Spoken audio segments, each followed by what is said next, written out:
इतने सालों से 10-11 साल से बजट दे रहे हैं, अभी तक तो उम्मीद पे कोई बजट खरी उतरी नहीं। यही देखेंगे कि कितना और अपने बड़े बड़े इनके जो पूंजीपति मित्र हैं उनके लिए कितने ये और आयाम निकालते हैं।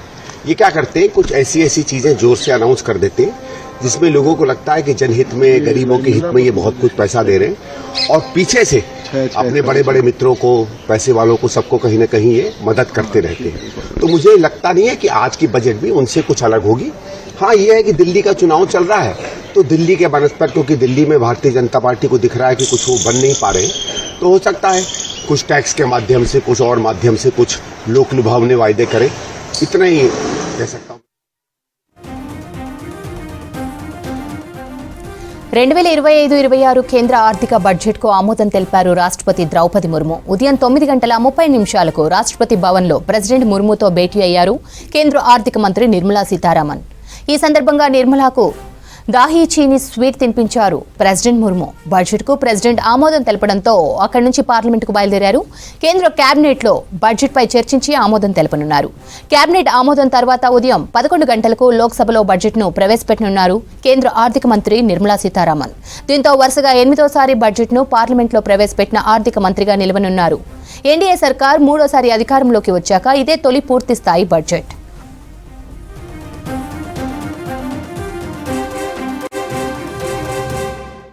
బడ్జెట్లో ముఖ్యంగా 6గా ఉన్న పన్ను స్లాబులను 3కు కుదించేందుకు అవకాశం కనిపిస్తోంది. దీనిపై దేశవ్యాప్తంగా పేదలు, మధ్యతరగతి ప్రజలు, ఉద్యోగుల నుంచి పారిశ్రామిక వర్గాల వరకు ఆసక్తిగా ఎదురుచూస్తున్నారు.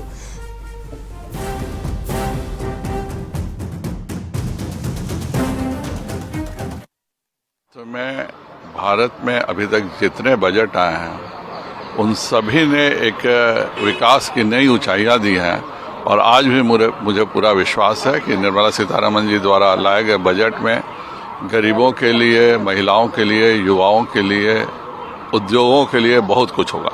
सर, कांग्रेस एमपी का मनीष तिवारी का कहना है कि यूजलेस है, जिस तरह से ये प्रैक्टिस रहेगी कुछ नहीं है इसमें, तो किस तरह से देखते हैं उनके बयान को, मनीष तिवारी को? देखिए, जिसका जैसा नेता होता है वैसे ही उसके कार्यकर्ता होते हैं। तो यूजलेस वर्ड उन लोगों के आपस में ज्यादा अच्छा प्रयोग होता है। देश की जनता माननीय प्रधानमंत्री जी से जो उम्मीदें रखी हैं उनको वो लगातार पूरा कर रहे हैं, और इसी कारण तीसरी बार भी प्रधानमंत्री बन रहे हैं। सर, सोनिया गांधी जी ने कल प्रेसिडेंट के स्पीच के बाद उन्होंने एक स्टेटमेंट दिया था, कंट्रोवर्शियल स्टेटमेंट था। उन्होंने कहा कि काफी टायर्ड, काफी सोनिया जी कांग्रेस की तरह देश को भी अपनी संपत्ति समझ रही हैं। महामहिम राष्ट्रपति पर कोई भी टिप्पणी, किसी भी प्रकार की टिप्पणी करना किसी भारत के नागरिक को शोभा नहीं देता है, और व्यक्तिगत चिढ़ के कारण कि क्यों एक आदिवासी महिला देश की महामहिम बन गई है, इसके कारण उन्होंने ऐसी टिप्पणी की है।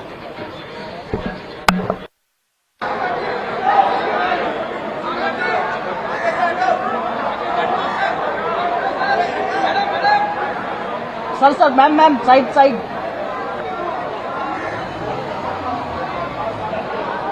सर, थोड़ा साइड हो जाइए।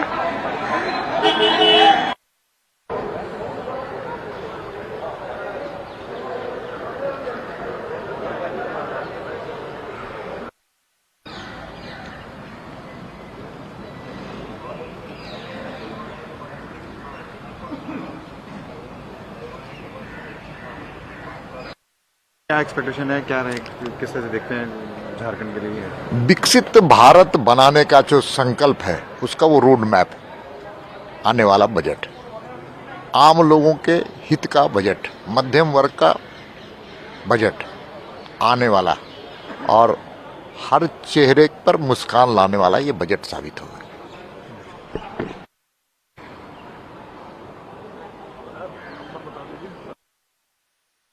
पेश करने जा रही है, बजट से क्या एक्सपेक्टेशंस है आपको?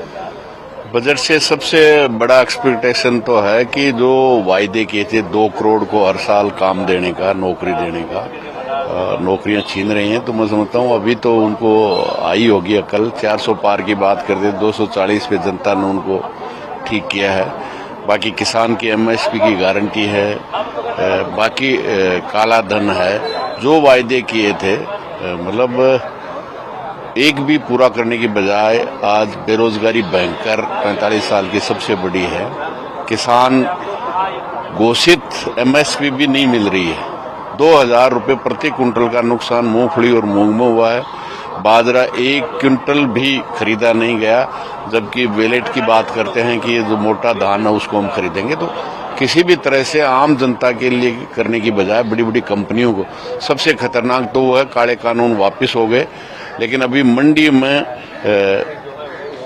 पब्लिक पार्टनरशिप के नाम से तमाम मंडियां देश की बड़ी बड़ी कंपनियों को देने का ऑर्डर अभी निकाला है, जिसके खिलाफ पूरे देश का किसान लड़ रहा है।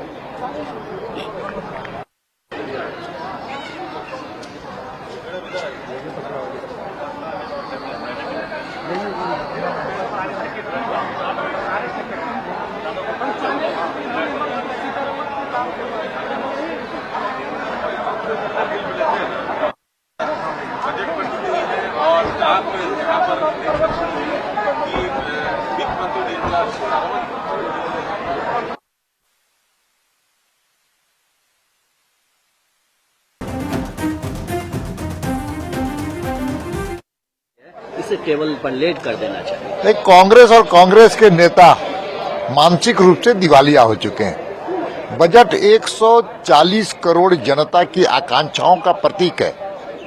हर आम आदमी उससे जुड़ा हुआ है, हर नागरिक उससे जुड़ा हुआ है और अपने मूलभूत आधारभूत संरचना का वो आकांक्षा होता है। लेकिन जिस प्रकार से कांग्रेस की मानसिकता देखने को मिल रही है, इससे साफ नजर आ रहा है कि उसको आम लोगों से, भारत के नागरिकों से कोई दूर दराज तक मतलब नहीं। आया है, आने वाला है, क्या कहना है सर, कितनी एक्सपेक्टेशंस हैं आप? देखिए, पूरे देश की जनता, पूरे देश का किसान हो, मध्यम वर्ग हो या नौजवान हो, आज ये सरकार की ओर देख रहा है कि कहीं न कहीं उनको राहत देने का काम ये सरकार करेगी। लेकिन पूर्ववर्ती जैसी भी सरकारें रहीं, इन्होंने कभी भी किसानों को कुछ दिया नहीं। तो मुझे आज यही कहना है कि वित्त मंत्री जी अपना दरिया दिली दिखाएं और इन वर्गों के लिए जो वंचित हैं, जो समाज उनकी तरफ देख रहा है, ये अमीरों को और अमीर बना रही हैं और गरीबों को और गरीब बनाने का ये प्रयास सरकार द्वारा किया जा रहा है। मध्यम वर्ग कराह रहा है। अगर उनकी आवाज़ को सुनेंगे तो निश्चित तौर से इनको राहत देने का काम सरकार को करना चाहिए। सर, प्रयागराज में जिस तरह की घटना सामने आई, उसके बाद उत्तर प्रदेश सरकार वहाँ की व्यवस्था को और चाक चौबंद करने का दावा कर रही है, जांच भी की जा रही है कि किस तरह से ये घटना हुई, क्या कहना है? ये तो पहले करना चाहिए था। सरकारी दावों में कहा गया था कि 10 करोड़ लोग मौनी अमावस्या में आएंगे। क्या तैयारी थी मौनी अमावस्या के इतने बड़े स्नान के लिए? हमने तो पहले ही आगाह किया था कि सरकार चेत जाए, जाग जाए, लेकिन सरकार कहीं न कहीं ब्रांडिंग में लगी रही, इवेंट मैनेजमेंट में लगी रही, उसका राजनीतिक फ़ायदा उठाने में लगी रही। ये दुखद है और हर प्रयागवासियों के लिए ये पीड़ादायक पल है जो ये घटना घटी है। और सरकार आज भी इस घटना को छुपा रही है।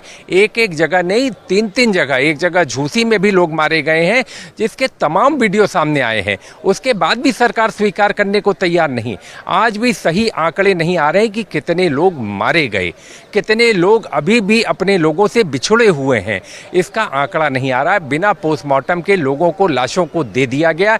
ये बहुत ही गंभीर विषय है। मैं सिर्फ सरकार से यही कहूँगा कि चूक हुई है, लापरवाही हुई है और इस घटना का जिम्मेदार कौन है? जिला प्रशासन, मेला प्रशासन, पुलिस प्रशासन, सब लोगों की मिलजुल कर लापरवाही थी और सरकार को गहनता के साथ इसकी जांच करके दोषियों के खिलाफ कार्रवाई करनी चाहिए। और मैं जेपीसी की मांग करता हूं कि दूध का दूध, पानी का पानी हो। ये खाली रिटायर्ड लोगों की जांच से, लीपापोती कमीशन बनाने से कुछ होने वाला नहीं है। मैं इसी उम्मीद के साथ कि सरकार जरूर कठोर कार्रवाई करेगी और इस जांच का जिम्मेदार व्यक्ति के खिलाफ कार्रवाई करेगी। प्रयागराज से सांसद उज्जवल रमन सिंह हमारे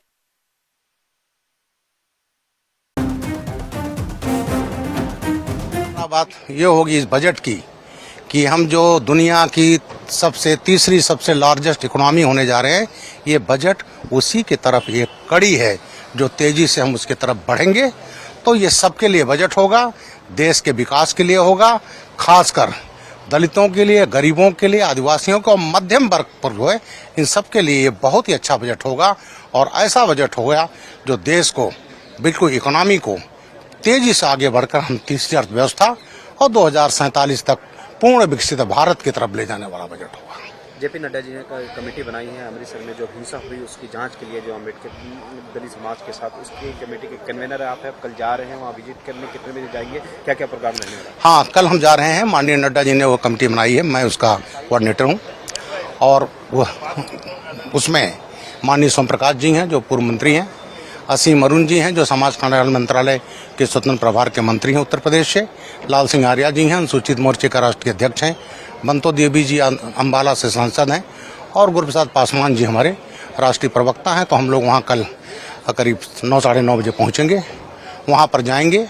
और जो घटना हुई है उस पर केजरीवाल भी चुप हैं, भगवंत मान भी चुप हैं, कांग्रेस भी चुप है। बाबा साहब का ऐसा अपमान हो रहा है उस शासित राज्य में जहाँ के केजरीवाल जो करता धरता हैं, अपने दफ्तरों में बाबा साहब की मूर्ति रखते हैं, फोटो रखते हैं, दलितों को भ्रमित करते हैं, और उन्हीं के आप द्वारा शासित राज्य में इतनी जघन्य घटना हुई है। तो हम कल जाएंगे, सभी लोगों से बात करेंगे, उस स्थल पर जाएंगे, श्रद्धा सुमन अर्पित करेंगे, उपवास रखेंगे, और ये कह करके हम कल फिर आकर के नड्डा जी को रिपोर्ट देंगे। कितने दिन में रिपोर्ट आप लोगों को बनेगी? कल तो हम रात में आएंगे, उसके बाद हम बना देंगे रिपोर्ट, हम दे देंगे।